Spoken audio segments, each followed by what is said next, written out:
কোন মেডিকেলের স্টুডেন্ট বা কোন মেডিকেলের স্টাফ আছো? হ্যাঁ, মেডিকেলের স্টাফ কে দিকে আছেন? কি করেন আপনি?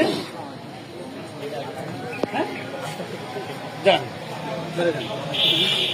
কে আছে? এই মেডিকেলের স্টাফ কে? মেডিকেলের স্টাফ কে? উনি? হ্যাঁ উনি আমার সাথে আসতে। এই জি জি জি। আপনার বাড়ি কোথায়? কি হয় আপনার সে? হ্যাঁ, এদিকে আসেন। সে কি হয় আপনার? সে আমার হচ্ছে পেশেন্ট আমার একটু এদিকে এদিকে সে তো বলতেছে তো আপনার ফ্যান সে। আপনি এখানে কিসের আনসার? এই ক্যাম্পের আনসার। এ তো বলতেছে আপনার বন্ধু সে। বন্ধু বলতে আমার ওই যে ইয়ে ছিল কি আমি যান, এখানে আর কোনো সময় ঢুকবে না। যান, আপনি কেমন আছেন?